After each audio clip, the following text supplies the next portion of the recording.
Halo teman-teman semua, balik lagi sama aku, Konita Rayhani Fakira. Di video kali ini, aku akan sharing tentang pengalaman aku wawancara S2 di Universitas Pajajaran. Aku bakalan sharing tentang pertanyaan apa aja sih yang bakalan diajuin selama wawancara S2.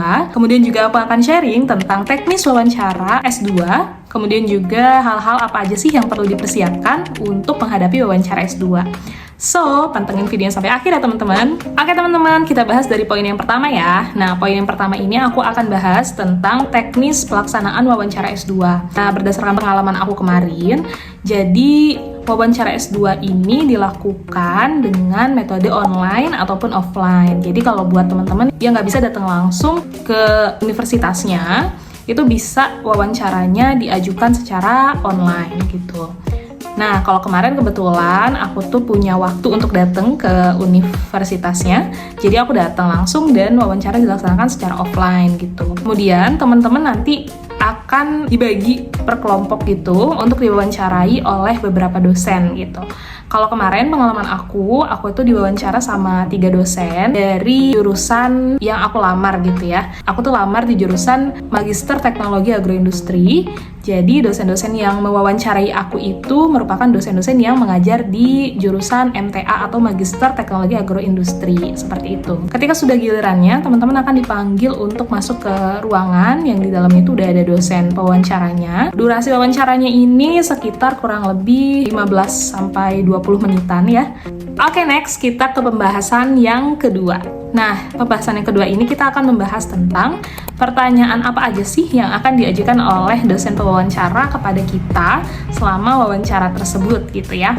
Nah, ada beberapa hal teman-teman yang akan diajukan pertanyaannya oleh dosen-dosen. Yang pertama itu adalah teman-teman akan ditanya mengenai latar belakang pendidikan S1 teman-teman gitu. Nah, nantinya itu akan ditanya apakah teman-teman itu memiliki latar belakang S1 yang linear dengan jurusan S2 yang teman-teman lamar gitu. Kalau misalnya dia memiliki korelasi, kemudian linear juga, maka itu akan lebih mudah gitu ya bagi dosen-dosennya untuk men-tracking nih sejauh mana pemahaman teman-teman terkait dengan materi yang akan diberikan di S2 nanti gitu.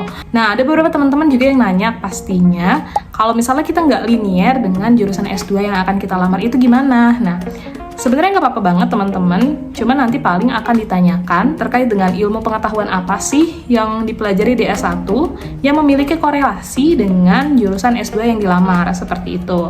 Misalnya teman-teman S1-nya itu di jurusan teknik, tapi S2-nya itu pengen ke jurusan bisnis, itu bisa banget. Nanti mungkin akan ditanyakan terkait dengan korelasi dari jurusan teknik itu dengan jurusan bisnis yang akan dilamar gitu sama teman-teman. Kemudian juga buat teman-teman yang mau mendaftar S2 di jurusan yang sama banget dengan S1, di fakultas yang sama, di universitas yang sama, itu pastinya akan memiliki nilai plus ya teman-teman, karena itu menurut aku sih itu akan jadi jalan tol juga buat teman-teman untuk bisa diterima di program studi pasca sarjananya gitu. Kemudian pertanyaan yang kedua yang akan ditanyakan itu terkait dengan aktivitas atau kegiatan apa sih yang sedang teman-teman lakukan saat ini gitu.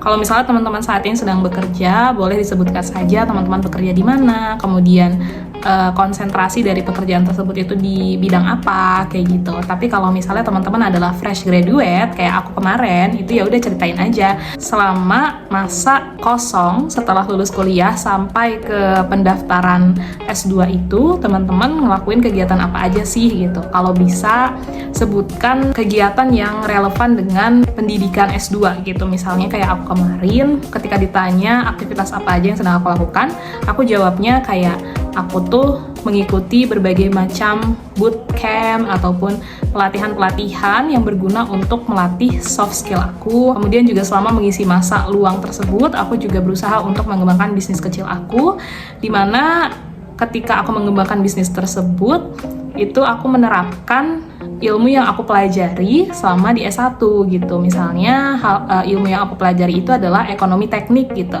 Itu aku sebutkan gitu bahwa ilmu ekonomi teknik yang aku dapatkan selama S1 itu membantu aku dalam mengelola bisnis kecil aku kayak gitu. Bisa teman-teman kemukakan saja kegiatan bermanfaat yang relevan dengan studi S2 teman-teman gitu. Kemudian pertanyaan ketiga yang biasanya diajukan itu terkait dengan rencana penelitian yang akan dilakukan di S2 nanti. Karena kan nanti S2 itu kita masuk harus udah punya gambaran besar dari penelitian apa sih yang akan dilakukan. Karena kan kalau misal S2 itu beda ya dengan S1, di mana S1 kan kita ada pembelajaran materinya dulu gitu selama 6 semester. Sedangkan kalau di S2 itu kita masuk di semester 1 itu memang masih ada pematerian, tapi itu kita udah mulai untuk mencoba penelitian pendahuluan. Kayak misalnya aku kan di jurusan Saintek, itu maka di semester 1 itu aku perlu melakukan penelitian pendahuluan terlebih dahulu gitu, agar ketika nanti di semester 2 ada sidang usulan penelitian, itu aku sudah memahami topik yang akan aku angkat di penelitian nanti. Seperti itu ya teman-teman. Jadi harus persiapkan topik penelitian yang akan teman-teman teliti di S2. Nah, kemudian juga nantinya akan ditanyakan gitu, urgensi penelitian tersebut dengan keadaan saat ini. Misalnya, teman-teman itu nanti punya topik penelitian terkait dengan penggunaan suatu teknologi baru gitu ya, dalam dunia pertanian misalnya. Nah, itu tuh akan ditanyakan terkait dengan urgensinya, kemudian kebermanfaatan dari penelitian yang teman-teman lakukan gitu. Karena di S2 ini, penelitian yang teman-teman lakukan itu sebaiknya harus memiliki kebermanfaatan bagi kehidupan sosial gitu ya. Nggak hanya sebatas ya udah biar lulus gitu, tapi memang memiliki nilai kebermanfaatan untuk masyarakat gitu. Ataupun bagi dunia teknologi modern, ataupun bagi dunia pendidikan, seperti itu. Kemudian teman-teman juga akan ditanyakan terkait dengan alasan teman-teman melanjutkan S2, terus juga harapan apa sih yang pengen teman-teman dapatkan setelah selesai mendapatkan ilmu S2 ini, ilmu pascasarjana ini gitu. Misalnya kalau aku kemarin ditanyakan, alasan mengikuti S2 itu kenapa sih? Kalau aku jawabnya, karena aku tuh ingin berkarir di bidang pendidikan gitu, khususnya aku ingin setelah S2 selesai, aku ingin berkarir menjadi seorang dosen, atau aku juga ingin lebih jauhnya, aku ingin melanjutkan lagi S3 agar aku bisa menjadi seorang peneliti nantinya, seperti itu teman-teman. Jadi harus ada gambaran nih, nanti kedepannya setelah S2 akan ngapain sih gitu. Jangan asal misalnya kayak aku fresh graduate gitu karena emang susah dapat kerja misalnya, jadi ya udah deh S2 aja gitu. Jangan sampai alasannya tuh kayak gitu ya teman-teman. Kemudian teman-teman juga nantinya akan ditanya terkait dengan nilai IPK di semester 1 gitu. Misalnya teman-teman punya nilai IPK di atas 3, maka disebutkan. Kemudian nanti kalau misalnya teman-teman ada yang cum laude gitu, nanti juga bisa disebutkan nih nilai IPK-nya berapa, kemudian teman-teman itu lulus dengan predikat apa gitu. Nanti kalau misalnya teman-teman itu cum laude, akan ditanyakan, apakah teman-teman punya publikasi jurnal gitu? Kalau misalnya punya, tinggal disebutkan saja jurnal apa, kemudian Sinta berapa. Kalau misalnya punya publikasi jurnal, sepertinya menurut aku sih itu adalah nilai plus untuk teman-teman agar bisa diterima gitu ya di program pascasarjana tersebut. Kemudian hal yang terakhir yang akan ditanyakan itu terkait dengan kesanggupan teman-teman dalam membayar UKT. Karena seperti yang teman-teman tahu bahwa di S2 itu kan UKT-nya semuanya itu tuh sama teman-teman, nggak ada golongan-golongannya. Kecuali kalau misalnya di S1 mah kan kita ada ya golongannya, golongan 1, golongan 2, golongan 3, dan itu tuh berbeda-beda gitu ya harga UKT-nya. Tapi kalau di S2 itu semuanya dipukul rata sama gitu teman-teman. Jadi akan ditanyakan terkait dengan kesanggupan membayar UKT-nya, kemudian juga apakah teman-teman mendapatkan beasiswa atau tidak, itu akan ditanyakan juga. Oke teman-teman, kita next ke pembahasan yang ketiga. Di pembahasan yang ketiga ini, aku akan membahas tentang hal-hal apa aja sih yang perlu dipersiapkan oleh teman-teman sebelum wawancara. Yang pertama, yang harus teman-teman siapkan itu adalah proposal penelitian. Nah, untuk proposal penelitian sendiri, sebetulnya itu akan berbeda-beda ya di setiap universitas ataupun fakultas gitu. Ada yang minta, ada yang juga tidak minta gitu. Kalau pengalaman aku sendiri kemarin, aku tuh udah buat proposal penelitian dari bab 1 sampai bab 3 secara garis besarnya gitu, tapi ketika wawancara ternyata tidak ditanyakan terkait dengan proposal tersebut gitu.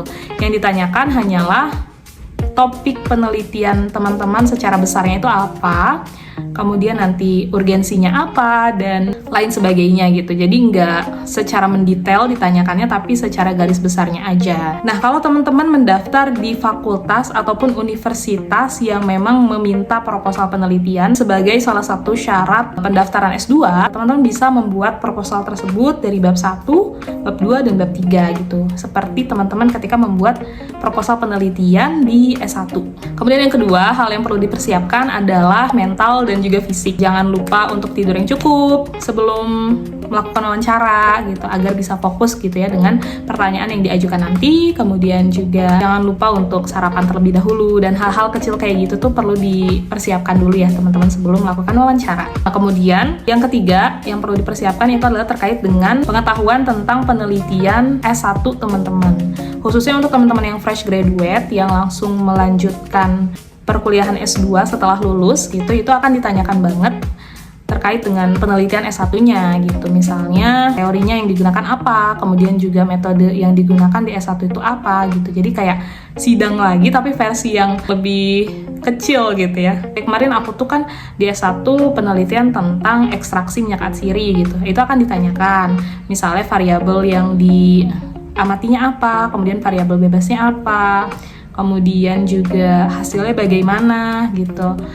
Itu akan ditanyakan hal yang seperti itu. Jadi jangan sampai lupa ya teman-teman untuk yang fresh graduate. Nah, gimana sih kalau untuk yang udah kerja gitu bertahun-tahun? Pasti kan lupa ya, misalnya udah kerja 7 tahun tapi pengen lamar S2 gitu. Kalau misalnya ditanya dengan tentang penelitian S1 kan pasti banyak yang sudah lupa gitu ya. Nah, kalau untuk kasus yang seperti itu sepertinya tidak akan ditanyakan terkait dengan penelitian S1-nya, tetapi lebih ditanyakan terkait dengan relevansi antara pekerjaan teman-teman dengan jurusan yang dilamar gitu. Jadi lebih ke studi kasus gitu ya, lebih ke studi kasus yang ada di perusahaan teman-teman dengan keterkaitannya terhadap jurusan S2 yang teman-teman lamar, seperti itu. Oke teman-teman, mungkin segitu aja yang bisa aku sharing terkait dengan pengalaman aku wawancara S2 di Universitas Pajajaran. Buat teman-teman yang mau wawancara S2 juga, aku doain semoga lancar dan juga teman-teman bisa lolos ke jurusan yang teman-teman minati. Makasih banyak yang udah nonton sampai habis. I'll see you guys next time. Bye-bye!